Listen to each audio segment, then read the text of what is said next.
Another season is here. It's a great Christmas light, but... And just when you thought it couldn't get any bigger, everything's bigger in Texas. Ding dong. Welcome to our home. You were wrong. Plus, it's Goliath versus Goliath. Look at this! In our first ever heavyweight division competition. 4 million lights. Christmas fever is at an all-time high. This inflatable is huge! And it's the wildest holiday season we've ever had. So get pumped up and strike up the band. Yeah! Because the Great Christmas Light Fight is on. On Donner, I'm Blitzen. Let's start with the show. Ho, ho, ho.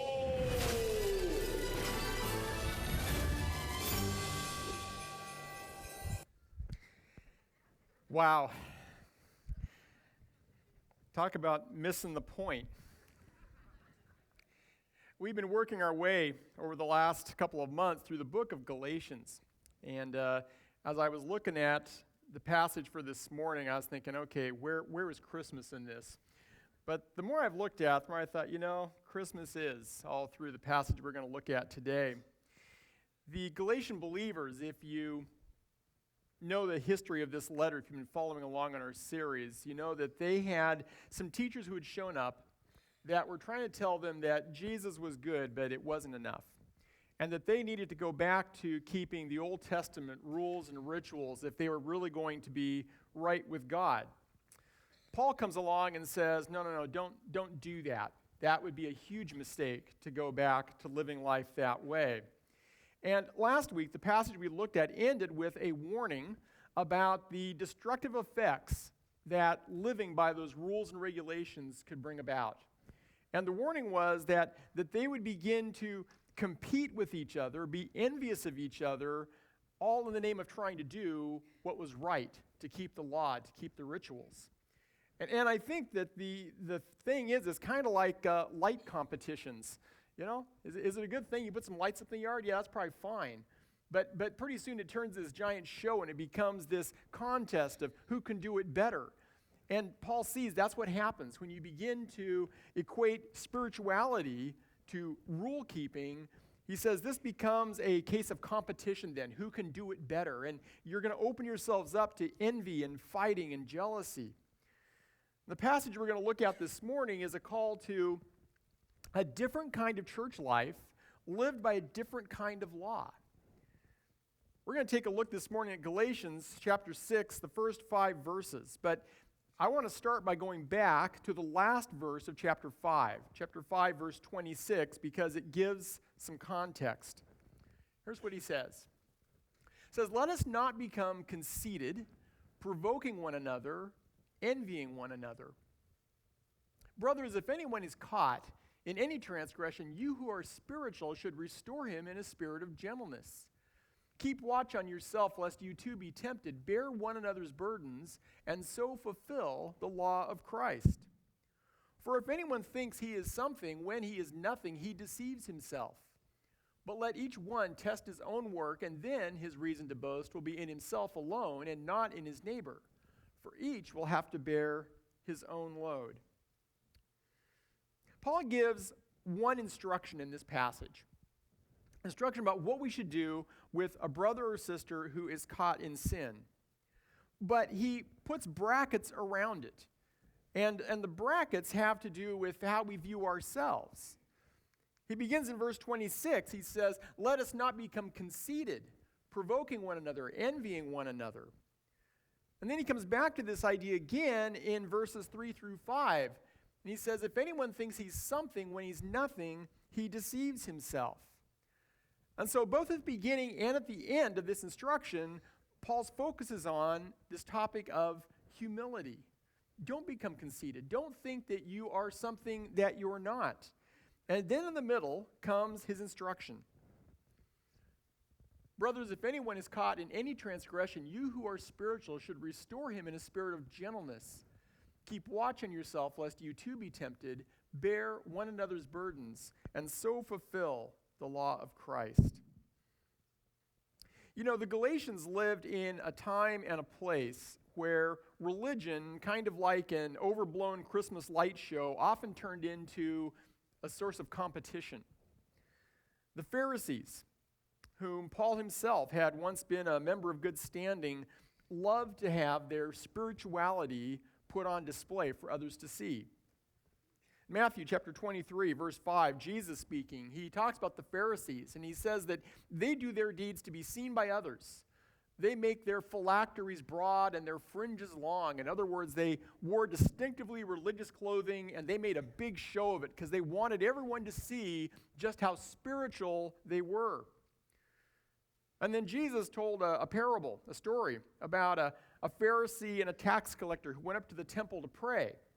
And he used it to contrast two different approaches to God. One, an approach of humility, a tax collector who was hated and despised by the population, who comes on his knees and just says, "Lord, be merciful to me, a sinner." But on the other side, Jesus pictures this Pharisee who prays a prayer like this. He says, "God, I thank you that I am not like other men, extortioners, unjust, adulterers, or even like this tax collector. I fast twice a week. I give tithes of all that I get." You can see the pride that is in that, and the sense of competition and one-upmanship. And I thank you that I'm not like these other people. And here are the signs, here are the things everyone can see that I do that show how spiritual I am. And this is the influence that Paul saw coming back into the church in Galatia. Teachers who were coming in and saying that keeping these rituals, keeping these rules, this needs to become center to your life as a church. And Paul warns them off. I was thinking about the passage this week, and it struck me that these issues of pride and competitiveness really formed the dark brackets around the life of Jesus, didn't they? The story that Lauren read for us and then Britt related about the wise men and Herod, who put on a show of wanting to come and worship the Christ child, but in reality only wanted to find out where this potential competitor was so that he could kill him. Why? Because Herod, in his own pride, in his own competitiveness, wanted to be sure that there was no one who could challenge his rule. And likewise, Jesus' life as a man culminated in the final conflict, which was with not a king, but with the religious leaders. Men who themselves took great pride in their displays of religious devotion, and who also held great power, and saw Jesus as a threat to that power and that position. And as a result, took it on themselves to plot for his murder. And so both at his birth, they wanted to kill him, and ultimately, as a man, they did kill him because he posed a threat to pride and to competition. Or rather than envying our neighbor's yard and their display, Paul says the only person we should pay attention to when it comes to any kind of judgment is ourselves. He says, let each one test his own work, and then his reason to boast will be in himself alone and not in his neighbor. Trying to compare ourselves against others is a zero-sum game. I only come out a winner if I really know how to handicap the score, and I don't, so I shouldn't try. Paul goes on to say that each will have to bear his own load. The load here, the word refers to like a backpack. So Paul says, in a sense, everybody has their own backpack to carry. Everyone has an assignment that God has given them. And we see Jesus talk about this idea in various places. He tells the story of servants that when their master went on a trip, he gave to each one of them different amounts of money to care for, to invest. And when the master comes back, he doesn't ask them, what did the other guy do with what I gave him? He asks, what did you do with what I gave you? And different ones of them had different loads to bear. They were given different things to invest. And the master is not critical of those who were given less because they didn't do as much as the one given more. He simply wants to know, what did you do with what you were given? And so Paul says each one of us has been given our own load to bear, and that is the only place that we should be judging our worth or our accomplishment. I was talking to someone recently, and they were saying that no one could understand what they had been through. And I fully agree. I do not understand fully what any one of you have been through. You don't understand fully the things that I've been through. I'm not responsible for what you carry. You're not responsible for what I've carried. God has assigned to each one of us a path, and he's given us gifts, and he's given us things to steward over, and that is what we're responsible for. We are simply called to walk faithfully with what we've been given. It's interesting that Paul suggests that if there is an appropriate type of boasting, then it is simply to boast in yourself alone, not in comparison to others, not based on your influence over others. In fact, it appears that some of these teachers that were bothering them, that's what they were doing. They were boasting about their influence. He says they want to boast in your flesh. They would like to show off to others how much influence they've had in getting you to follow after them. And the only thing that Paul says can be a point of comparison is what I know about myself. You know why I like to boast in comparing myself to others? Because it lets me show off a little bit. And I don't really like boasting about myself to myself, because the problem is I actually really know myself. I know a lot of things about me that I don't really like. I know things about me that I wish you wouldn't find out. And you've got things about you that you hope I don't find out. And yet Paul says if you want to boast about anything, then you just boast about what you know about yourself. Paul knew himself pretty well. In other contexts, he referred to himself as the chief of sinners. He says that's where you begin, is knowing yourself. And Paul himself concluded that there was really only one thing that was worth boasting in. Later in chapter 6 here in Galatians, he says, "Far be it from me to boast, except in the cross of our Lord Jesus Christ, by which the world has been crucified to me, and I to the world." That's really where Paul is going with this. He says, don't boast in how you think you compare against other people. So if you want to boast in yourself. But if you really take an honest look at yourself, you'll know the only thing there is to boast about is Jesus, who forgives us, who restores us, who gives us a new identity. So if all I'm supposed to do is boast in myself, is this another way of talking about American individualism? Is it just I take care of me, I mind my business, you mind your business? What I do is simply between me and God. Well, if you look at the instruction between the brackets, you'll find that Paul's perspective was that it's not just every man for himself.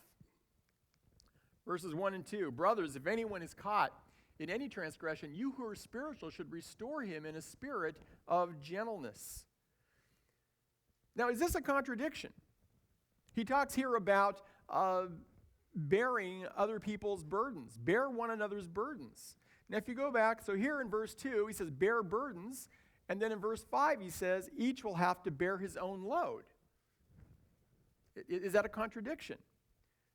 Now, Paul was writing. He's only got a sentence or two in between these two statements. So at least in Paul's mind, this isn't a contradiction, what he's saying. So here's the distinction. When he talks about that burden, bearing one of those burdens, he's talking about this overwhelming burden, specifically that results from the impact of sin. Okay, this isn't what God has given you to do or to carry, what he's entrusted to you as a gift to steward. This is something that you've gotten yourself into, bad decisions, and the result is there is this heavy burden weighing you down. And to that, he asked brothers and sisters to come alongside to help bear that burden. The second, of course, is bearing our own load, the responsibility that God has given to each one of us in calling us. So the brother, or the burden, comes from transgressions.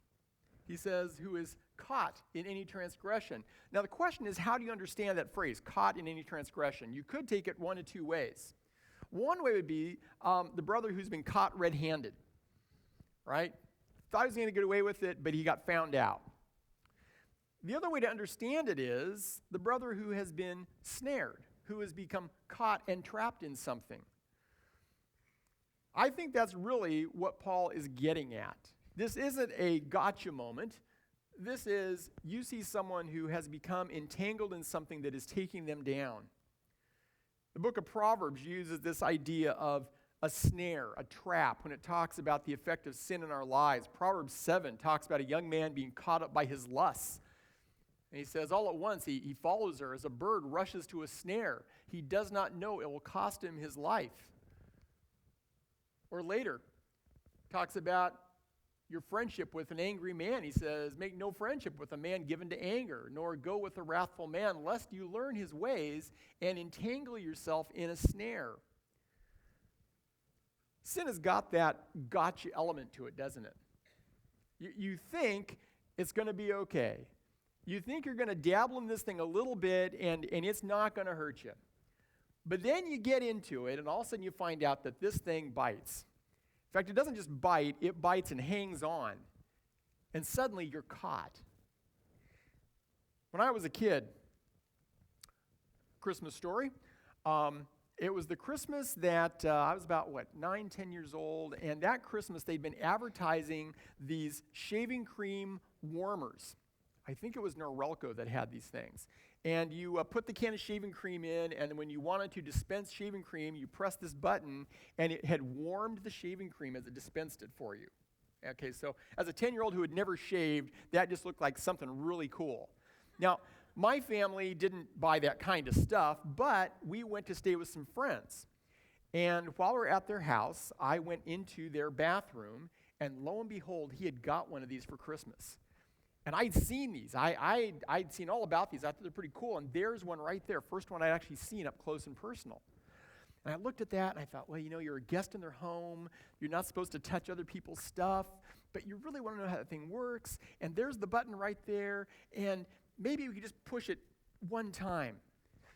And I finally gave in and I pressed the button. And all of a sudden this thing begins to hum, kind of loud. I'm like, oh no, someone's going to hear the machine humming. And then it started shooting out shaving cream. And I'm trying to catch it. And I don't know if it's going to stop. And I don't know how to make it stop. I'm looking for the off button. There's no off button. And the shaving cream is piling in my hand. And I can remember just the terror in my little 10-year-old mind of I am going to be found out. And then when it's over, there I stand with my handful of warm shaving cream, thinking, well, now what do I do? How do I get rid of shaving cream? I've never shaved. I don't know what to do with this stuff. So I'm trying to, rinse it down the drain, hoping it doesn't plug up all the plumbing. And then I back up the house and, call a plumber. I had no idea. Sin is kind of like that sometimes. It kind of tempts you. Just go ahead and push the button. And all of a sudden, a lot of things start humming and making noise, and things start coming out, and you go, oh, shoot, what have I done? The prophet Isaiah, talking to the nation of Israel, talks about their sins and the fate that awaited them. And I like this one phrase. He says, they sow the wind, and they shall reap the whirlwind.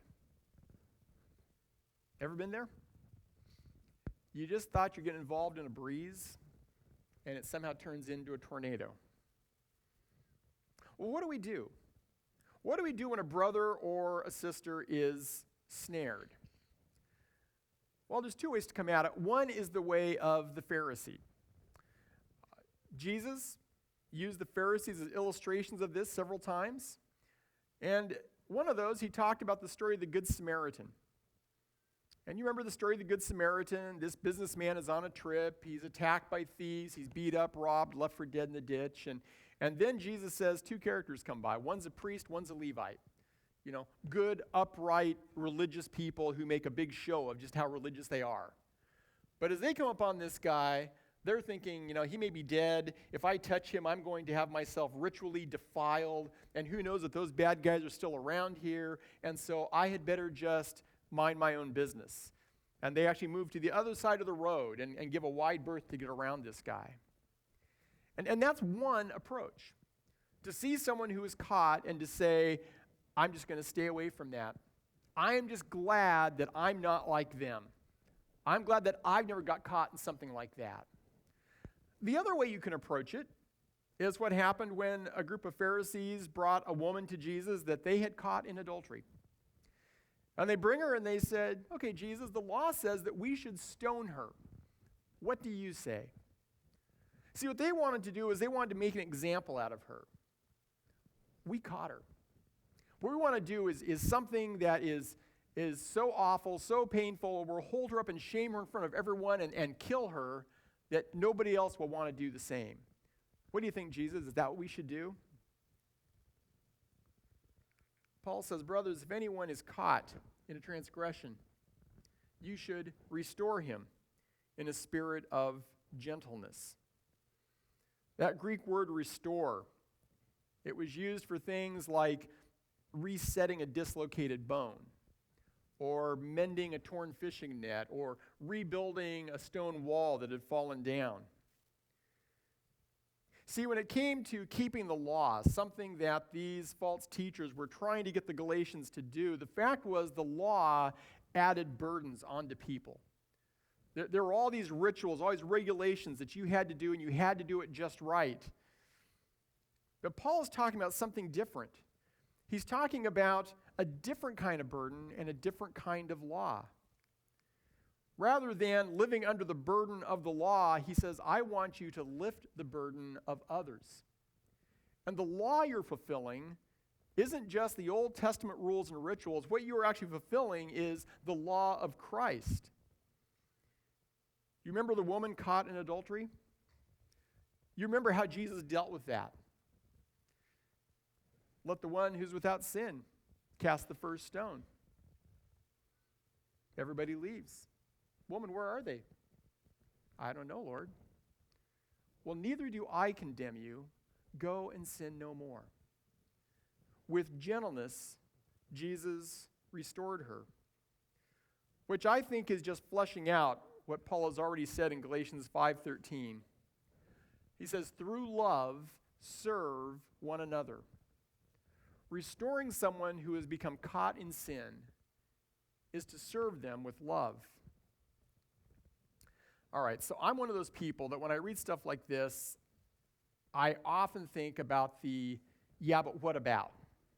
And the yeah, but what about that I think of is what you find in 1 Corinthians chapter 5, which is Paul writing again another letter to another church, and this time what he writes doesn't sound very gentle.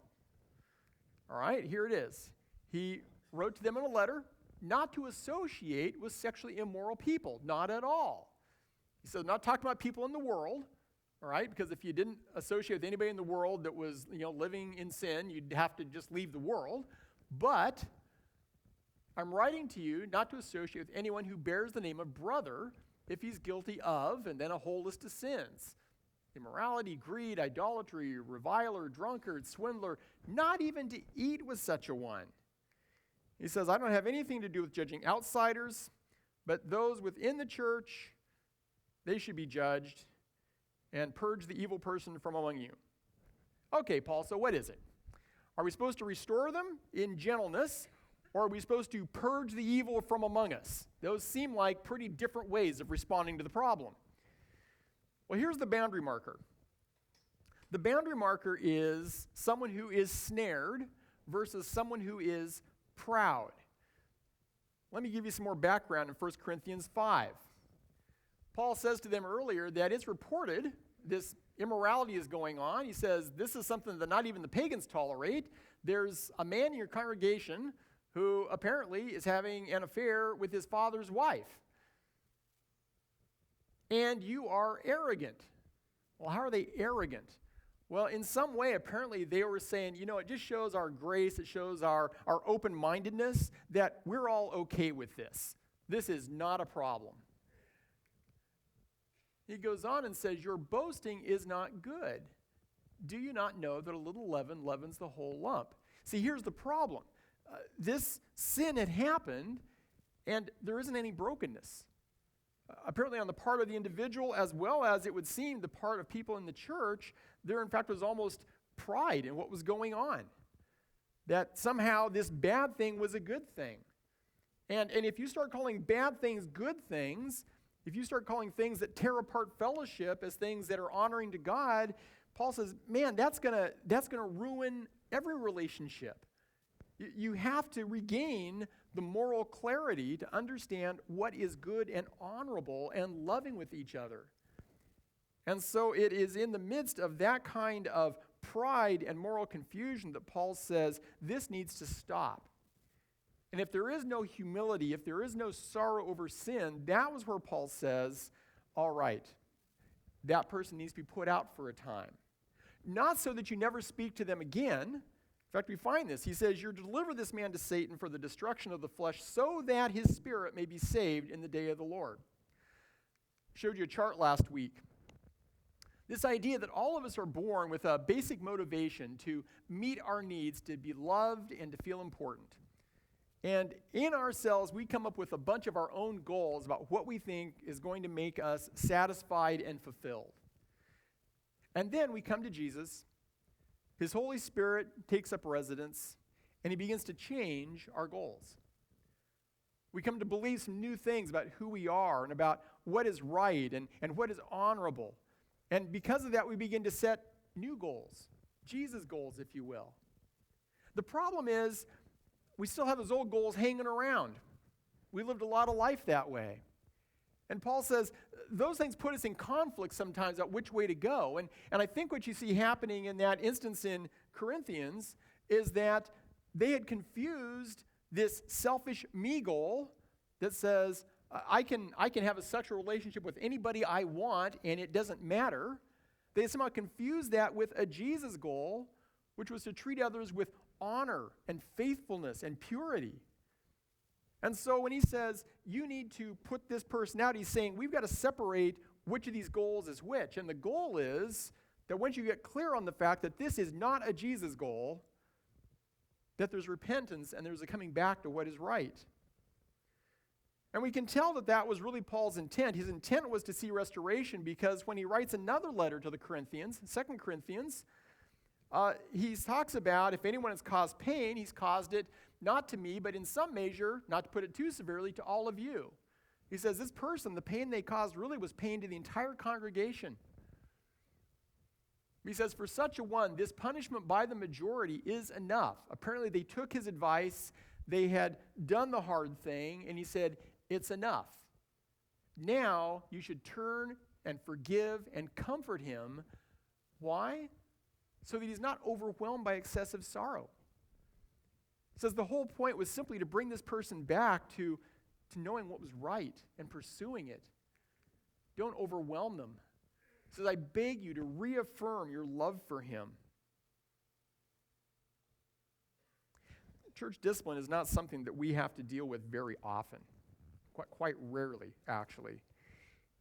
But I think one of the things, especially in our day and age, that makes it difficult is that we so often take our Christian community too lightly. Church can easily become something we just show up at without really building relationships. And if my life is out of sorts, it doesn't really matter to me if my brothers and sisters are alongside me or not. If I don't like it here, I'll just go over there.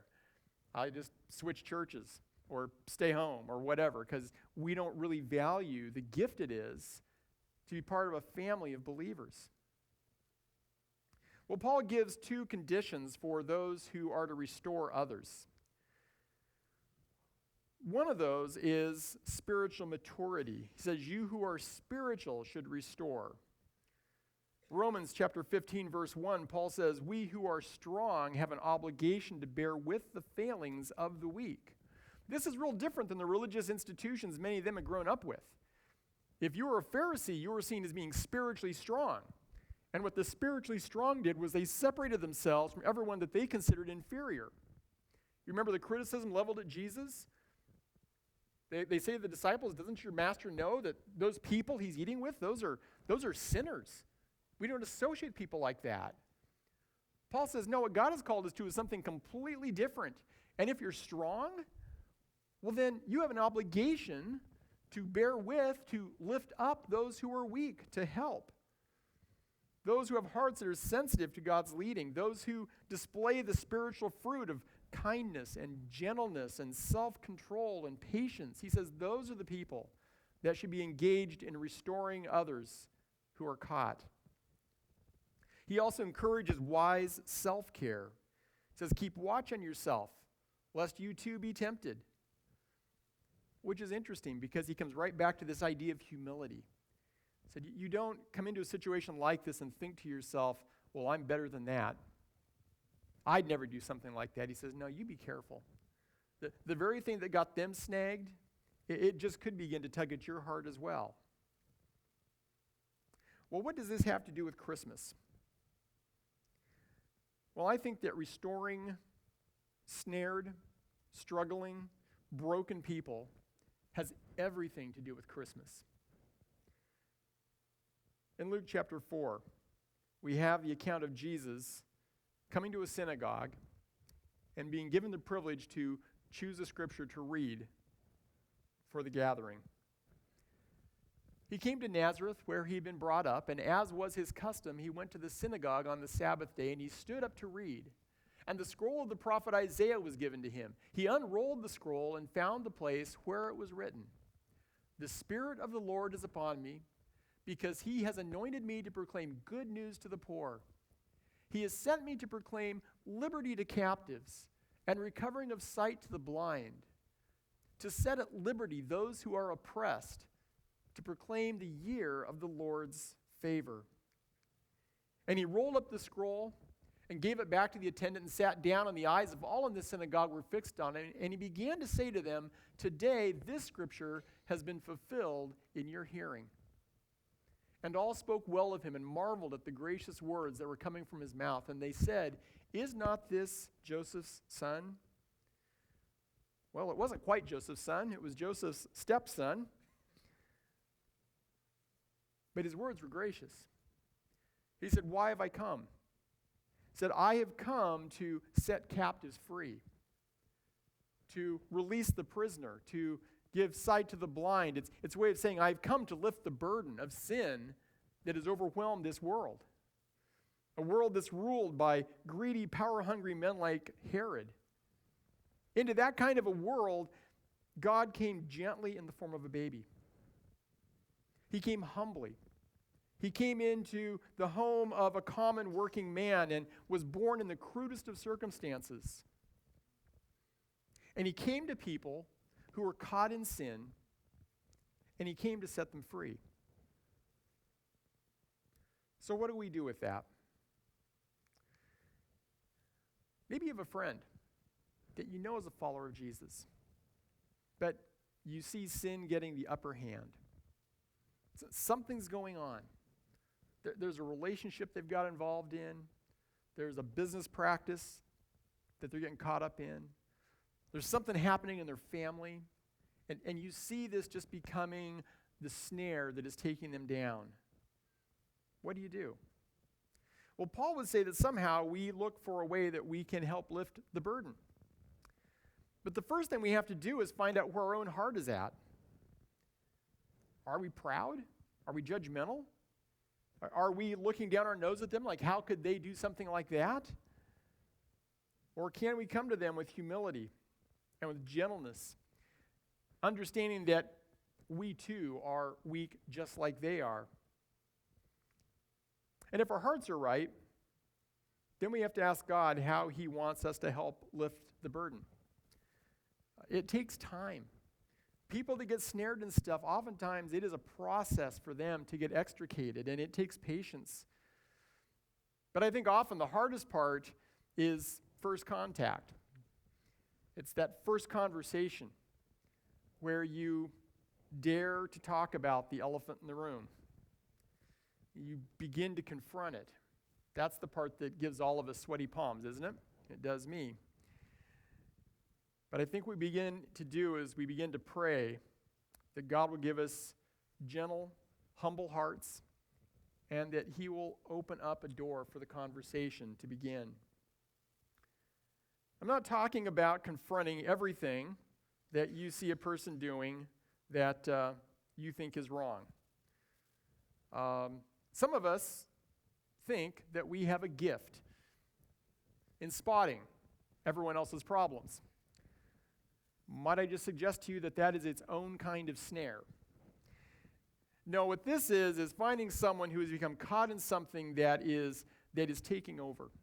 Maybe something you can see they are struggling with, like that bird caught in the trap trying to get away, and someone needs to come alongside. Or maybe you're the one who is snared, and you're not sure what to do. I don't know about you, but I know what I tend to do when I get caught in something. I would like to fix the problem all by myself so nobody else knows. The 10-year-old boy with a handful of warm shaving cream was frantically trying to figure out how to make this whole problem go away before anybody came in and found out what I had done. You know, trying to wipe the counter down and be sure there's no sign of what happened. And yet, one of the resources God has given us is each other. And it would appear that one of the things God desires is that we would walk with each other. Paul doesn't say, hey, if someone's caught in a sin, just go off in a room by yourself and pray about it till you got it fixed. He says, no, you've been called into a community. You should be helping each other. And that means that sometimes it requires a little transparency on our part to say, I'm stuck. We've got to celebrate recovery ministry here.